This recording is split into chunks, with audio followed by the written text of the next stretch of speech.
The Defenders viene a terminar de aprovechar y redondear la idea de un universo conformado por las distintas series de Marvel. A pesar de que estas series se considera que están dentro del universo cinematográfico de Marvel, siempre tuvieron una diferencia considerable de tono respecto a las películas, y de hecho por esto es que son dos productos muy difíciles de mezclar entre sí. Más allá de que las películas de Marvel suelen tener un tono más épico mientras que sus series acostumbran a encargarse de problemas a menor escala, también hay una notoria diferencia estética. Las series de cada uno de los Defenders siempre tuvieron un look más marcado, retratando ambientes oscuros y sucios que, guste o no, no estaban mal planteados. Sin embargo, The Defenders apenas tiene un tratamiento estético definido, el cual sufre de varios problemas estilísticos que veremos más adelante. Si hay alguna de las 4 series de los Defenders que todavía no vieron, la verdad no se preocupen porque el pasado de cada personaje interfiere bastante poco en lo que es esta nueva serie, y el único que tiene un rol protagónico realmente en lo que es el desarrollo de la trama es Iron Fist, y de todas maneras en The Defenders ya nos explican bastante de lo que necesitamos saber para entender la historia. Al comienzo de la temporada nos encontramos con que Iron Fist está siguiendo el rastro de la mano, Luke termina de cumplir su condena en la cárcel, Matt se encuentra concentrado en la abogacía y alejado de su alter ego superheroico, y Jessica sigue con su vida. Empiezan a suceder algunas cosas extrañas y cada uno comienza una investigación propia hasta que sus caminos se empiezan a cruzar. En un principio la estructura va alternando entre las líneas individuales de cada uno de los Defenders, y es por esto que los primeros 3 capítulos resultan ágiles, se pasan rápido y tienen un buen ritmo. Hasta el cruce de las líneas y la unión de los personajes se lleva con naturalidad. Sin embargo, luego de los primeros episodios es cuando la calidad empieza a disminuir de manera drástica. Principalmente a causa del guión, con personajes poco desarrollados, plot twists que no terminan de funcionar y una escritura pobre. The Defenders tiene muchas escenas de diálogo y paradójicamente este es uno de los puntos flojos de la serie. No solo porque usa frases cliché, sino porque se encargan de repetir una y otra vez la misma información. Por si no fuera poco, la serie se apoya fuertemente, demasiado, en la exposición oral. Constantemente los personajes nos dicen todo. Motivaciones, objetivos, información nueva, lo que sea. I had a daughter once, and death took her from me. And now I know. I was never meant to raise her. I was meant to raise the black sky. No me lo cuentes, mostrámelo. He's the Iron Fist. Deep down inside, he is still just a kid looking for his family.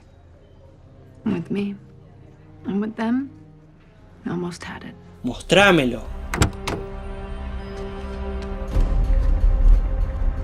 I got one of theirs. Ya me lo estás mostrando, no me lo digas, lo estoy viendo yo. Hasta cuando nos muestran algo sienten la necesidad de explicarlo verbalmente. No es un problema de contenido sino de forma.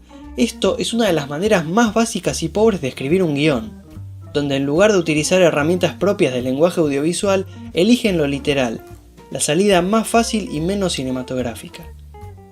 Sumado a esto, hay varias situaciones que a algunos les pueden llegar a parecer algo inverosímiles.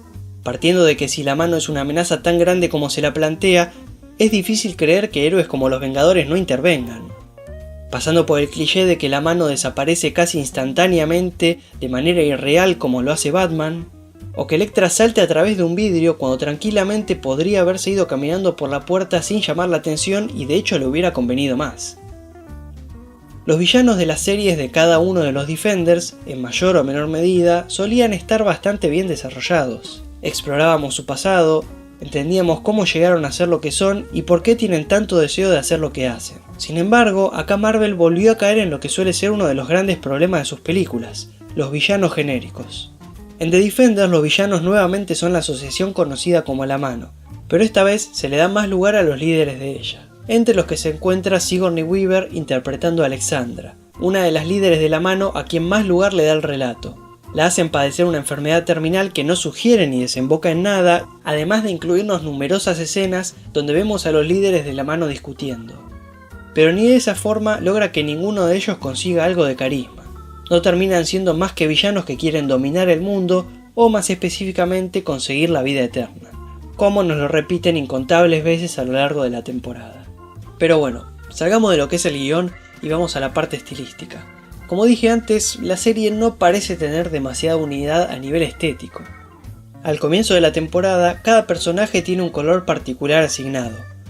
Rojo para Daredevil, azul para Jessica, amarillo para Luke y verde para Iron Fist.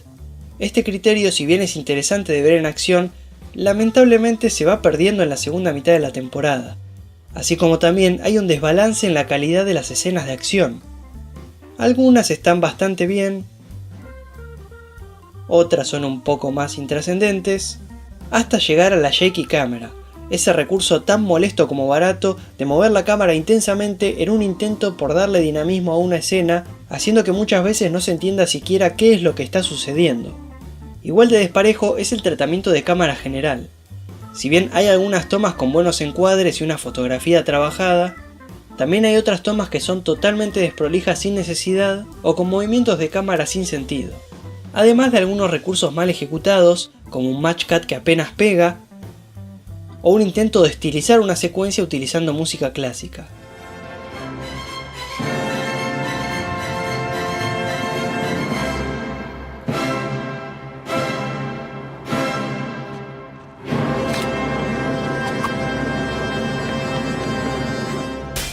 Secuencias como esta funcionan porque se ven complementadas con recursos visuales, como por ejemplo utilizar cámara lenta o hacer tomas enfocadas en lo estético. Sin embargo, en esta secuencia de The Defenders no se usa nada de esto y, peor aún, lo que está sucediendo no es importante para la historia. Es incluso hasta prescindible. Son simplemente los villanos llegando a pelear con los Defenders.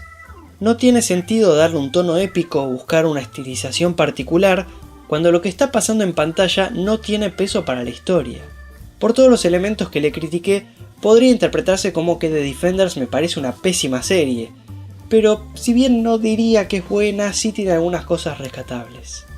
A pesar de que en los últimos episodios hay cromas muy mejorables, en general los efectos visuales están bastante bien logrados y se ven reales. La serie tiene una cuota de humor que no satura y genera momentos graciosos o cuando menos simpáticos. The scarf looked better. Nice ears. They're horns. Así como está bien coordinado tanto el primer encuentro de los Defenders como la posterior secuencia de acción, que hasta aprovecha el tener a los 4 superhéroes peleando juntos. Por eso, en casos como este, para recomendar la serie creo que depende más de la expectativa y exigencia que cada espectador tenga. Si estás acostumbrado a consumir gustosamente gran parte de las series y películas de Marvel y sos feliz viendo estos personajes en acción, probablemente disfrutes de Defenders. Pero si estás buscando una historia o personajes bien desarrollados con una buena calidad cinematográfica, seguramente tengas cosas mejores y más interesantes pendientes de ver y esta serie no debería ser ninguna prioridad. Y hasta acá llega el video de hoy. Si este es el primer video mío que ven, les aconsejo que se suscriban para más reseñas y análisis sobre cine y series, activen la campana de notificaciones para saber cuando subo un nuevo material y abajo en la descripción del video les voy a dejar los links a las distintas redes sociales por si quieren estar en contacto por ahí también. Como siempre, muchísimas gracias y nos vemos en el próximo video.